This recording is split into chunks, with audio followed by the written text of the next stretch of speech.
freaking out like Ocean's 11. It's a talk show. Welcome to After Dawn, the show where we sit down to have a cup of coffee with the cast, crew, and creators behind Hallowed Haven Studios Productions. I'm one of your hosts for today, Bookkeeper, and with us as always is the mighty Latte. Hello! Our guests for this discussion of Season 3, Episode 9 of Scion, Apotheosis, are the players of Andre Briscoe and Clint Brazos. It's Solomon and Gavin Cash. Welcome to the studio, you guys. Howdy, y'all. Always happy to be here. Indeed. Welcome. And let us begin from the beginning, as it were, with a question for both of you. Faced with a comatose Oliver, how panicked were Andre and Clint to get him out of the underworld? What was the craziest thing you were afraid was going to happen if you couldn't get him out quick, fast, and in a hurry? For Clint, from 0 to 10 on the panic scale, we're at a solid 8.5. And the major concern of what happens if we leave Oliver in this state in an underworld is, hey, homie might never be able to come out. And that is something that could cause problems, not just in the future, but within just a few minutes, really. Just knowing that we had a character who needed to be escorted out in some form or fashion because very bad things happen to those trapped in the underworlds, it was plenty motivation for us to freak out and try and find a ways to get out of there.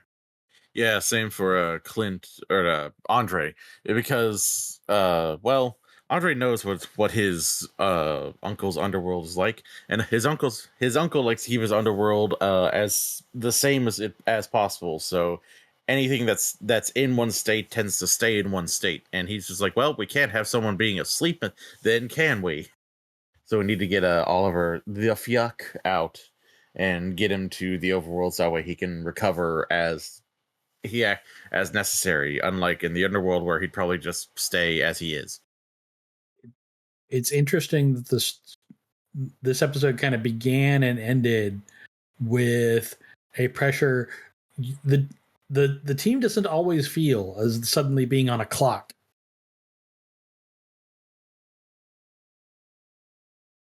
It's not typical that we have that happen, but when we do, it's the urgency comes through pretty quick. Yeah, especially when it's like, oh, hey, this trip will probably take like a few weeks or a month or so. And then it's just like, now you need to get him out right now. So acting under pressure is something that we're learning to do quite well, I think.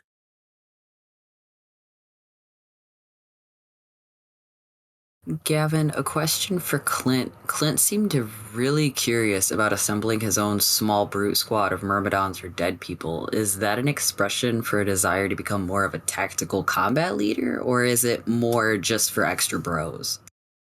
It's mainly for extra bros. Clint is not the kind of person who would handle commanding a small army quite well.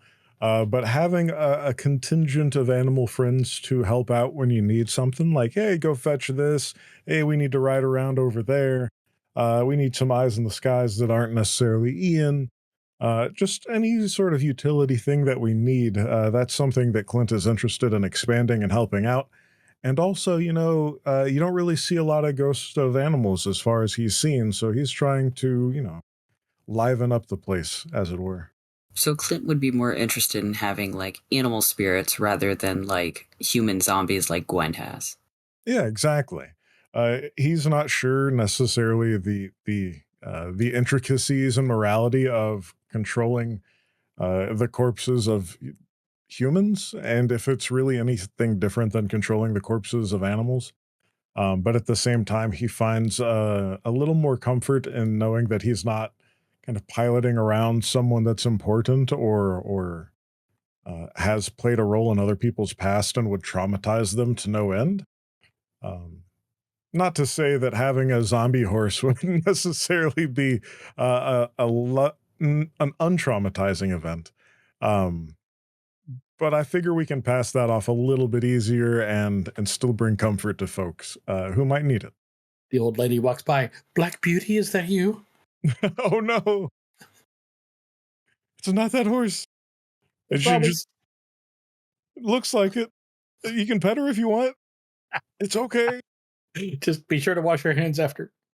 I have hand sanitizer.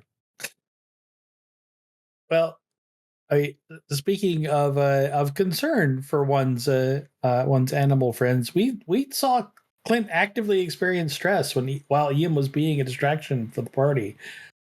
Were there any moments where either Clint or you as Gavin considered that the worst may happen for Ian, or was that never did that concern not enter your mind? Oh, it was there from the beginning. The moment we had to plan to utilize something where Ian's going to be in danger, whether that just be, a few skill checks that could hurt him a little bit, or what ended up happening being a matter of a very large force engaging with him in his flock form, the stress levels were immediate and apparent. And I was worried that poor old Ian was not going to survive. It was very, very concerning. As for Clint, he had to put on that brave face of, let's focus on the folks that are down here. Ian signed up for this. He knows what's going on, but it's still not, something to take lightly, to take easily. And there may be some tears shed if things don't go the right way here. Ian encouraged the party to up the ante and make them bombs, even Yes. firecrackers, which was wild. Ian was ready to go. Ian is definitely a flock after the Morgan, a bird of the same feather.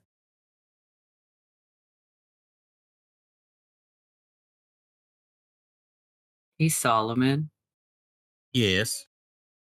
What's going through Andre's mind at the implication that his name might be bandied about by gods of other pantheons?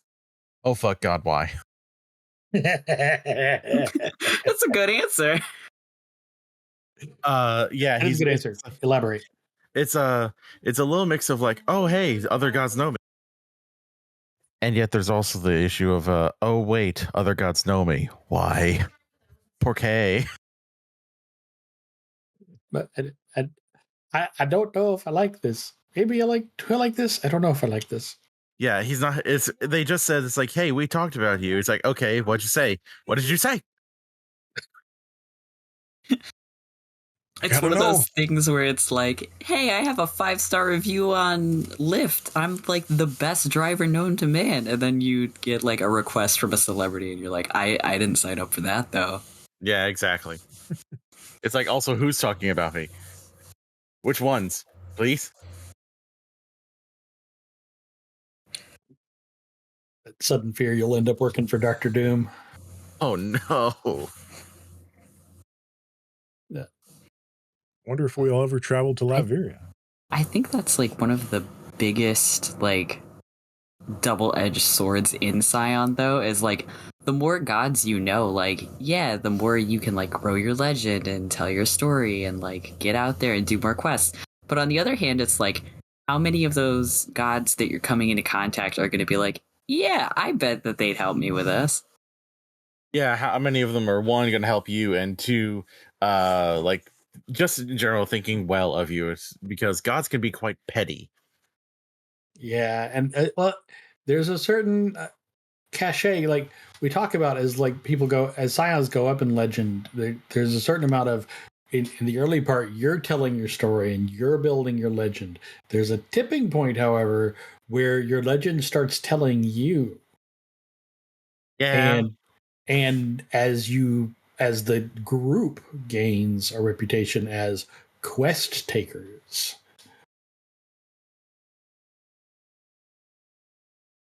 the ones you send in to do the jobs no one else wants to do. Yep. I'm curious to see how that evolves and changes as we enter, this finale and into the next season. Right. Now, Gavin, conversely, yes, they also there was also some mention that Clint's reputation was beginning to precede him as a collector of digits, as it were, spreading throughout the overworld. Now, did Clint register that fact, or did that one fly right on by? Clint registered that he's being talked about. The key thing that being talked about is him collecting phone numbers and building a super network of gods wasn't something that he immediately clocked. He was just excited that he was the center of attention for just a second. Yay! Exactly. Especially when it's someone who's being so nice and so friendly and so helpful. Clearly, that means only good things. Absolutely. And she's a pretty lady, which never goes wrong in any mythology ever. Never, not a once. And Clint's never left his phone unattended, ever, not even on the counter at Cersei's. So, I mean, it's not like anybody could, like, have access to those numbers. No, not at all. He's not a walking security risk. Clint finds a bunch of text messages that he didn't send. He's Okay. going to get hacked and request the social security number or something from all the gods across the universe. That poor hacker is going to be so confused. Cersei's took his phone and just sent middle finger emojis to all the Greek gods. Can you imagine, though? That would be the worst day. I have this image in my head of God Clint calling God Andre, going, "Hey, can I come over?" And Andre looks back at his room where he's got up a bunch of OPSEC posters for all the Dodecathlon, and it's all pictures of Clint. He goes, maybe not. Summer home.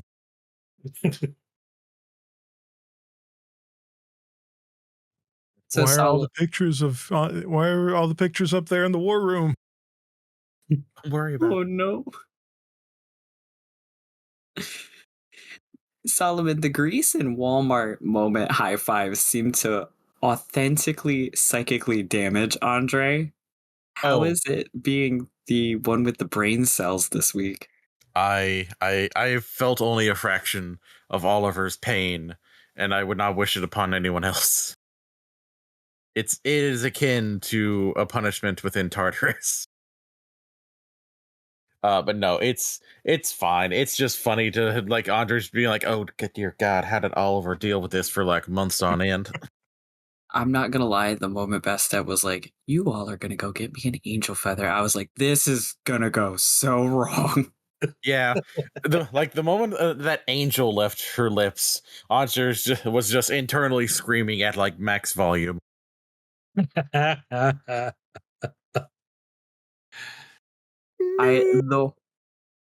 the whole time it was happening, I was just like, "Please go right, please go right. This has to go right." Like, I was so scared for the band. I was like, this is either gonna go off without a hitch, absolutely flawlessly, or this is gonna combust directly in everyone's face, and I don't know which outcome it's gonna be. Which is why I was immediately just like, even both in and out of character, I was like, okay, this is one thing that we can not go half cocked on. We have to have as much of a plan as fucking possible, or else we're all gonna die. I liked that labor was delivered hard upon following Andre's just sort of dead inside stare as the two youngins high five one another. Yeah. Like literally right above his like Vietnam War flashback stare. It was a really good timing. That was just too good to pass up. So a sort of a meta question for both of you. In terms of like your TRPG experience, how many sort of heist style games have you been a part of? And I'm thinking of games like Cyberpunk or Shadowrun. And if you have any sort of external heist related experience that you can talk about while being mindful of your Fifth Amendment rights, what sort of experience did you bring to the table about, okay, we got to break into an incredibly secure facility and take something? So, Solomon, how many games like that have you been in? Oh, a few. Uh, from Blades of the Dark to Shadowrun to Cyberpunk, even to a couple sessions of D&D, which was focused on being thieves. It was interesting because for the most part, most things are like, oh, hey, we need someone who can handle the electronics. And that's usually relegated to someone that's an NPC because no one wants to play the hacker. Mm-hmm. Because the hacking rules in any games are atrocious. But it was a lot of fun. It was really fun to bring in that experience, like not just from my own TTRPG experience, but also from like little bits and pieces from like that could actually be useful from heist movies or from watching shows like Burn Notice or anything like that, because some of that is actually fairly accurate. A lot of it is bullshit, but some is accurate. When it comes to heist experience for me, I actually ran Shadowrun 5th edition for a really long time for one of my friend groups. Um, and just the sheer planning and involvement of investigations, scouring for plans, scouring for guards, checking patrols, hacking, magical investigations, and snooping. All the different things involved. It turns into like a 3 hour planning session, a 1 hour execution, and then maybe a few minutes of, I can't believe we pulled it off, or, well, I guess it's time to roll a few new characters. Which is as Shadowrun should be, right? That very deeply engaged planning, or else everything goes to hell, and that can be fun too. 90% of the heist is planning the heist. Exactly.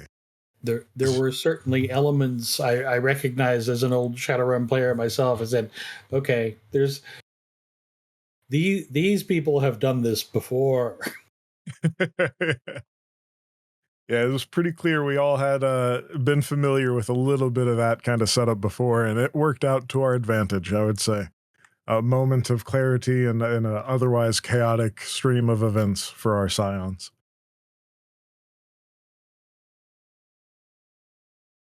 Speaking of a moment of clarity, another question for both of you. When faced with a pair of figures armed with assault rifles, you both elected for non-lethal tactics in both a solid bonk to the head and weaponizing Baby Shark. What inspired you to decide to leave your opponents alive? Ooh, well, I mean, so far up until this point, when it comes to fighting people that can be killed and hurt, we haven't really gone out on the all-out offensive so far as I remember. Even when it comes to Gwen, Clint has been reluctant to inflict any sort of real wound. He's always trying to find, if not non-violent, at least non-lethal ways of helping her find the error of her ways through maybe bruised egos and a few bruised shins. Um, but he's not out there really trying to kill people. He's able to. He's capable of killing Fomorians, of throwing Fenris wolves out into the sea, taking on Krakens, all of that glory out there. But to just to kill a couple of people that you don't necessarily know deserve it doesn't sit too well with Clint. Sure, they're going to point their guns at us and possibly kill us, but maybe they're just misinformed and in the wrong place at the wrong time. Clint's mom is a goddess of war and death, though. Does that make any kind of like grading between the two? I'm sure there is some conflict between him and the Morgan about it. And I kind of planned it out that way, really. When it comes to being someone who is so in touch with death and is involved with the ghosts, to see like what has caused their passing, what kind of regrets they might have of just dealing with unfinished business, that they may still carry on into their next life or unlife. Uh, Forcing someone to make that transition is a little bit it causes some unsettling feelings for Clint.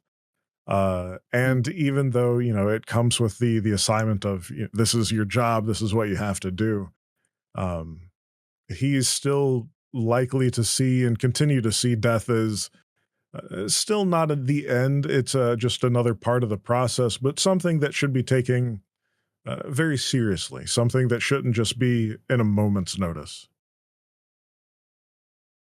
Very fair. Saul? Andre sees it as sort of being like applying the right amount of tool and the amount of force for the job.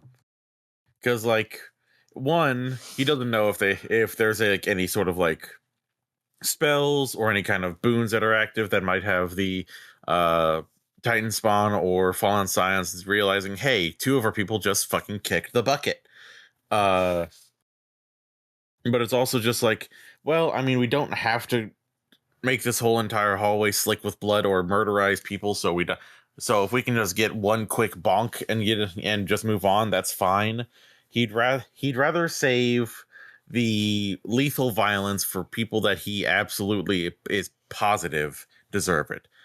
Gwen, any of the really like nasty fallen scions, Titan spawn in general, if they are actively working against the gods.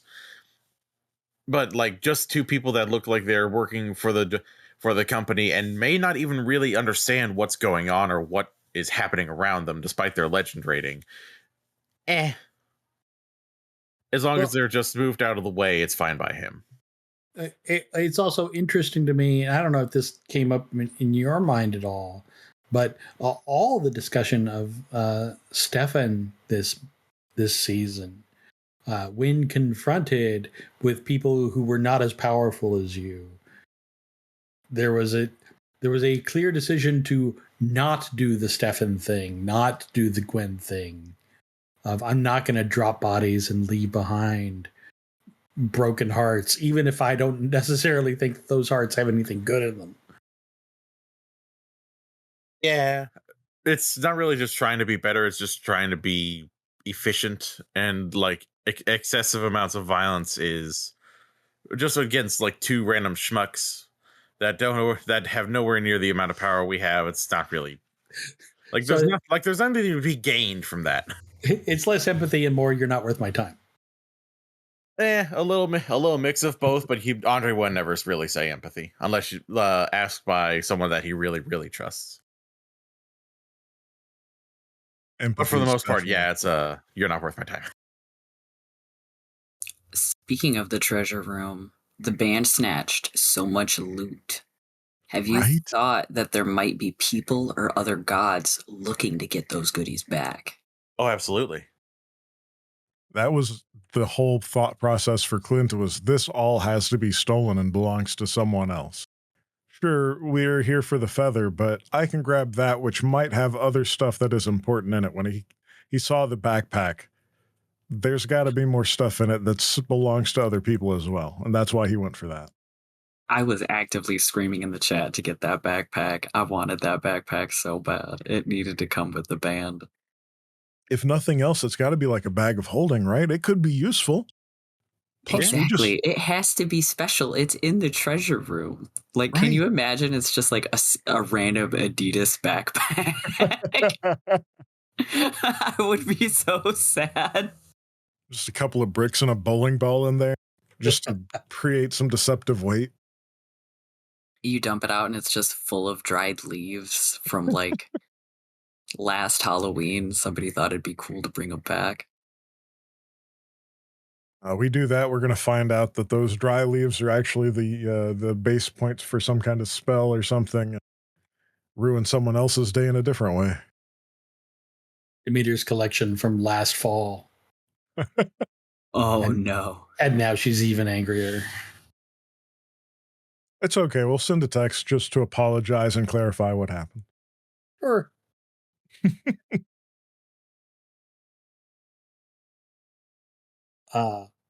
Well, gentlemen, we kind of did rapid fire through the questions we have for you this week. So that brings us to the free for all. So based on the events of this week, any week, do you have any questions for each other? Or perhaps for us? So Solomon. Yes. When it comes to our next episode, the big season finale, what can we expect? Like, will Andre still be a part of the team? Will he be interested in continuing on if Stefan joins in too? Oh, the big question. Yeah. Andre would like to continue to be part of this team, despite the fact that when he first realized who he was dealing with, he was like, "Oh no." Well, then the follow-up is, why? A bunch of reasons. The one that he would go try to push first, because it's logical, is he wants to keep an eye on Stefan. Totally. because like there's the band would keep an eye on them, but they also were the ones doing all this to begin with, so they might have some flavor of bias, and having a different kind of bias to even that out might help. But the other reasons are just that he has grown to like the band for all their uh wondrous abilities and all their the fact that they're actually great people, and for all the flaws that they have, he embraces them like he embraces his own family, warts and all. And he just wants to make sure that they uh get to keep on going and doing things their own way. Interesting. It's no like nothing to prove to any other gods, no sort of ulterior motives going on there. Uh Maybe not anything to really prove to any gods, but he kind of wants to just, it's honestly more for himself. He kind of just wants to like as he's been working with the band, he's realized, you know what, there's a whole lot more to being a scion and a whole lot more to be in this world than to just being in a forge all day working on things. I'm good at that, but that shouldn't be all I do. I want to get out there and actually do some scion shit. I want to go out and and wrestle a titan spawn. I want to go out and uh make a big name for myself. And he's like, I actually really fully embracing every aspect of being one of the scions. And he wants to do that with these people because he likes and trusts them. It's wholesome, and I'm excited to see where it goes. It's interesting having another character that actually has a couple of brain cells to spare. Uh, and it clearly helped us out with this episode, 100%. Hey, don't sell yourself short. Clint actually came up with some really good ideas and pointed things out that snowballed into big points that we had to work with. That's fair. I don't mind taking credit for any of that. I can also point to that second dot of intelligence really coming in handy for an episode. Yep. Now that you've got basic human intelligence, you're like, wait a minute. I can think at least one step ahead. I'm so proud. Saul, do you have any questions of your own? I have a question for Clint. Yeah. I have a big question for Clint. If it came to choosing between who would get left behind or who would stay behind if things went completely and utterly sideways, would Clint fight more to do so, or would he let Andre do so since Andre's newer? Ooh. Uh, if given the opportunity, perhaps tied to, who he is at his core, he would be the one that makes that self-sacrifice to keep the new kid and, I guess the young kid who has also been doing it for a little while as well. He'd want to find the opportunity to save them both, even at the self-sacrifice. He's in touch with death. He's gotten a taste of what happens on the other side. And as much as he personally abhors and hates the thought of being trapped in a terra incognita, especially one of the underworld variety, he wouldn't want that inflicted on anyone else either. Clint is very much that kind of Captain America type kid who is going to jump on the grenade if he sees one that's popped out on the ground. He's the one that tries to cover and protect his friends. Fair enough. Second question for Clint then. Yeah. Our legend is growing, and we are hopefully going to be growing to the next stage of power, and then possibly further down the line into the final stage of power. What Yes. is Clint? What do you think Clint would be the god of, and what do you think his scions would be like? Oh, so I've thought about this for quite a while. I've actually kind of written this whole thing down. Let me scroll up just a minute. The general concept is inspired by Charon, the ferryman, but Yeah. also towards more of some of the more specific types of ferrymen found in like Norse folklore and mythology. Uh, Give me one sec as I continue scrolling. No worries.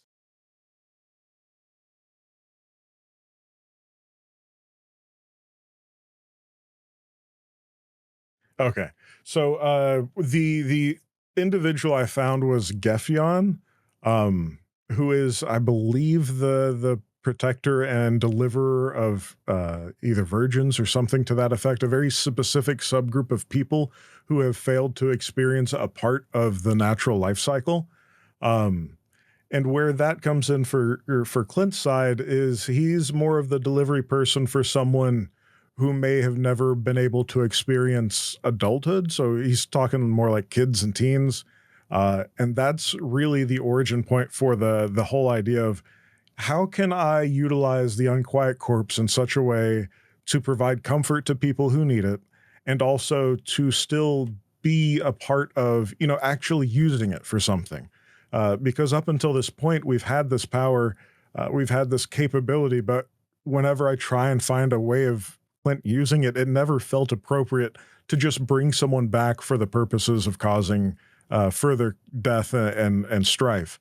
So instead, I'm seeing it more as an opportunity to bring along like an emotional service animal, some sort of a therapy animal, a trauma dog, if you will, to a moment where someone is at the gates of undeath or of the next phase, where someone is confused, lost, un, unable to really accept that stage where they're at, or maybe it's even the parents of a child in a situation like that, where he wants to show up and to act as someone that eases the chaos, that eases that pain, sees a little bit of what's going to happen for that person, either the child or the parents, gives them an opportunity to find peace and solace in what's going to happen in their future, to share good memories with them and like try and help them not necessarily quickly through the stages of grief, but to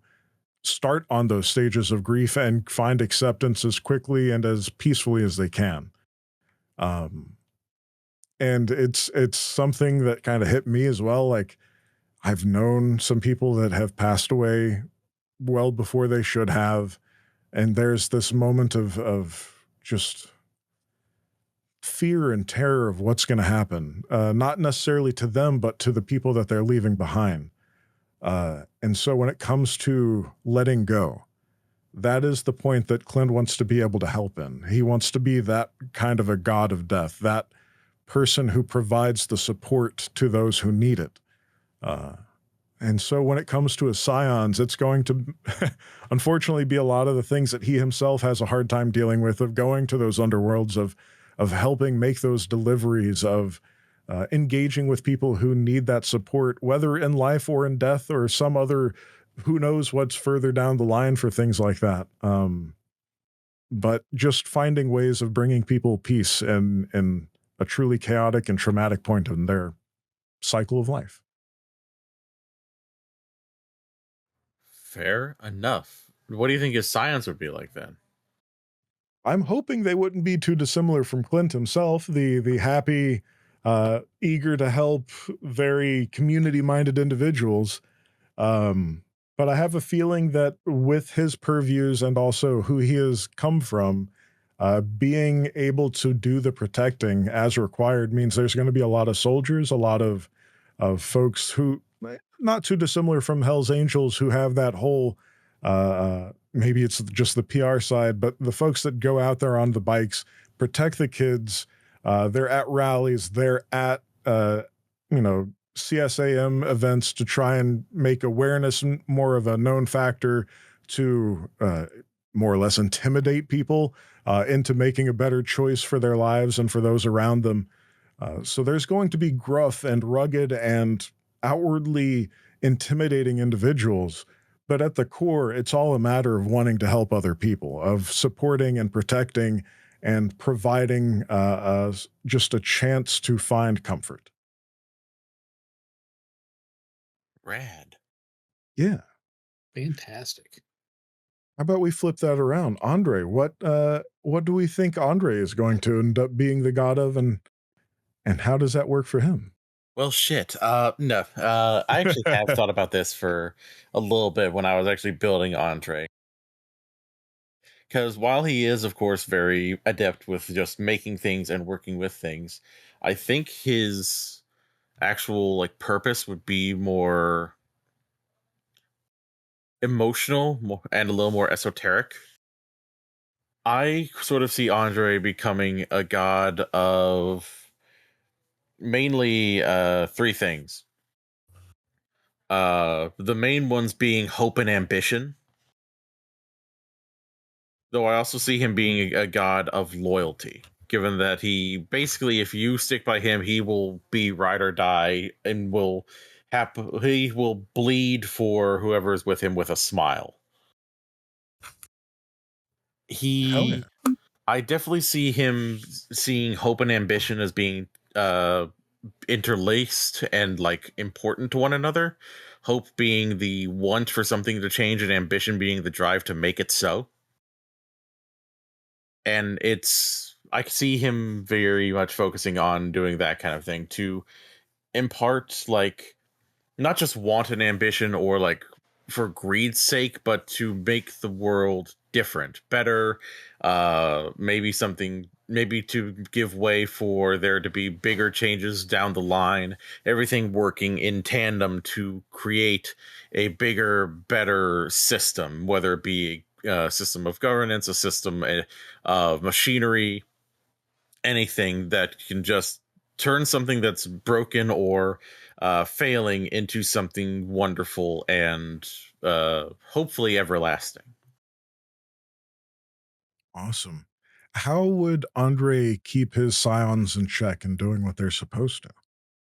I think it would be a mix of, well, one, he wants to keep in contact with them, much like his own father is keeping in contact with. He follows his father's example of being there in his own way as much as he can and keeping in contact, but also he wants to encourage and gently sort of like keep them on the straight and narrow, because he doesn't want anyone falling or anyone doing things for greed's sake, but he doesn't want to just say no, bad, that's wrong. He wants them to come to the conclusions themselves. He would probably just like more debate them and like point out cracks in their ideologies and see if they can either fill them, uh or maybe those cracks create something more where they adjust and or change themselves. It would be very much, I want you to become your own person, but I want that to be the best person possible. So no chip implants. No chip implants. All right. No All right. no I chipping the dog while they're asleep. I really love it that both of the concepts that you've brought up are almost kind of like distilled versions of their parents. Like Clint wants to be a kind death, and Andre wants to be a fire starter. He wants to be a forge of new ideas and innovations, not just in like a technological sense, but also in a societal sense. And I think that's beautiful. Yeah. Absolutely. I think it's fun when you've got this origin point, a starting idea. You've got what kind of god do I want to be the scion of when I'm making a character for this game?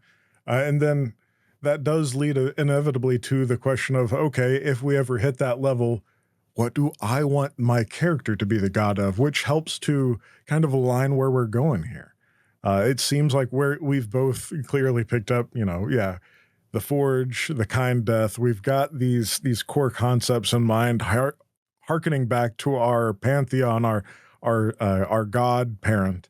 Um, and then we still have room for growth. I think we have room to expand where we've got our concept is fairly narrow, it feels like.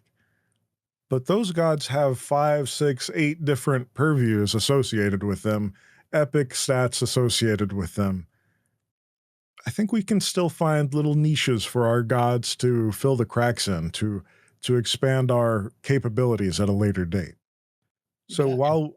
while we have the forge and kind death here, what are some aspects that maybe go in paramount or perpendicular to that idea that you think Andre could also be a patron of? Oh, that's a good one. I definitely think. How do I put this?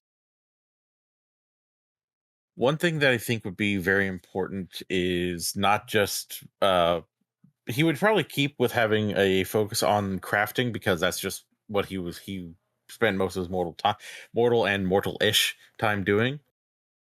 But I also think he would do a lot more in terms of trying to keep people in finding ways to change others. Like he might actually, for example, he might actually lose some of the abilities that his father gave him in terms of like what he was associated with, and take, instead of like science or control, he might take like presence and politics, and might become associated with epic charisma, because it would be not just making things with your own hands, but making things with your words, with your power of will.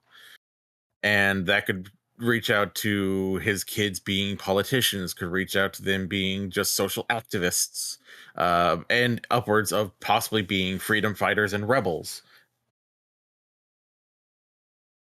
See, that's where I think we're pretty well aligned, because that whole going into politics and presence is perfectly aligned with where I see Clint going as well, in the grand future of, we have to find ways of preventing this unnecessarily death to folks who've not been able to experience all of life. And that doesn't necessarily happen just on an individual basis. It's a systemic issue that we can expand upon, and politics is a key part of that.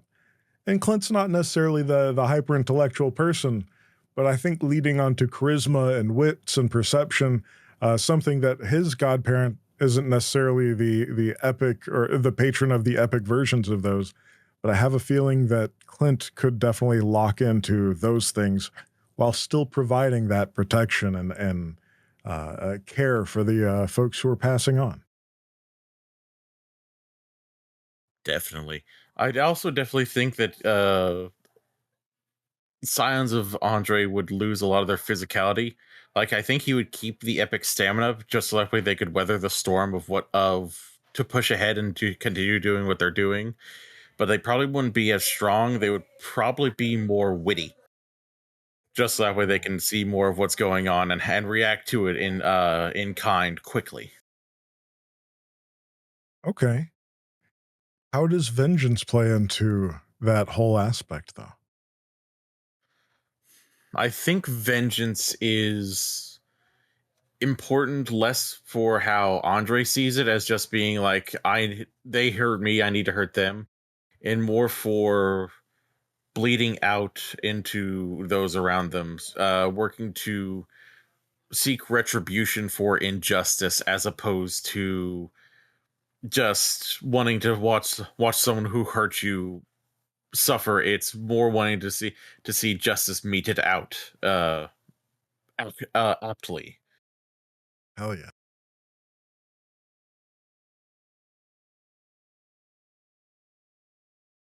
I could see how the kind death would definitely include expression, but how about intellect for when it comes to Clint's purviews and his way of doing things? See, that's a great question. And I'm not even sure intellect would necessarily be one of the things that he would make if he was to be a god and have the ability to select it. I'm not sure he would take intellect on as one of those core virtues. Um, Even though it does have its place, it's very important to study and to know what you're doing in life, and to find ways of logically thinking things through and plan things out. At the same time, he and as he's mentioned to his mom quite a few times, is more of the act first, think second kind of an individual, which often causes chaos and problems. Um, which is why I think Clint wouldn't be the best god. He wouldn't be the best at what he does, even though he wants to do very good things. I don't think Clint is going to be the most successful of gods and to have a variety of scions in his tenure if he makes it that far. Um, but that's a great question. If he was to include intellect as his one of his core virtues, it would definitely be a matter of you need to understand what these people are going through. If you can't do it through empathy, do it through study. Go see the statistics, see when this is happening, see how this is happening, who is causing these problems. Take the time to think it through and to see how we can apply that to, if not just outright laws and regulations, but to community events, to awareness drives, to making sure that people are made aware of something, but not just through a feeling, but through data, through statistics, through things that are tangible and might actually change the minds of people who write the laws and make these decisions. But that would require a couple extra brain cells for Clint. Who knows? He might just get there. It's possible, very possible. Well, I think to wrap this up, I have one last question for all three of you. Oh boy. And you get 2 sentences, one each.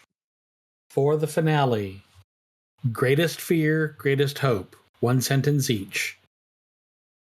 And we will tax the brain cells. Solomon, go. Greatest fear? That someone steps up and tries to prevent Stefan from getting unleashed upon the world of Scion. Greatest hope?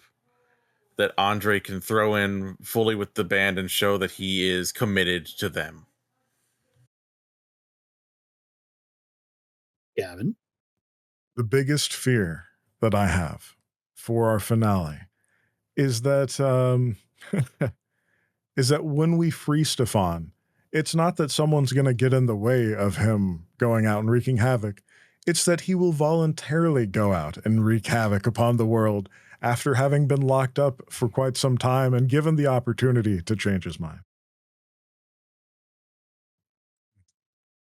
Greatest And hope? then biggest hope is that we get to come together as a team to explore and to find a common ground and to show the world and the gods at large that it is possible to change. And Mighty Latte. Greatest fear is that torture has not been kind to Stefan. Greatest hope? Stefan has had time to reformat, rethink, readjust, and is trying his best. Perfect. You don't get out of not answering that question, though. Yes, I do. Oh no, not the Fifth Amendment. I get to exercise my Fifth Amendment rights. Oh. I might know a thing or two about what's actually going to happen. Oh no. Fair. So that will wrap it up for today's episode of After Dawn. Thank you so much to Solomon and Gavin for talking with us and with each other today. If you, dear audience, want more of this over-caffeinated, under-medicated dive into the people and plots of our HHS stories, After Dawn comes out every Thursday for 1 more week. If you want that buzz while it's at its freshest and piping hot, come find us on Patreon. For the cost of a cup of coffee, just $5, you get all our monthly episodes of After Dawn just as soon as they're ready to go. They'll appear on YouTube about a month later. I am Bookkeeper. And I'm Latte, and we'll see you next sunrise for the latest After Dawn.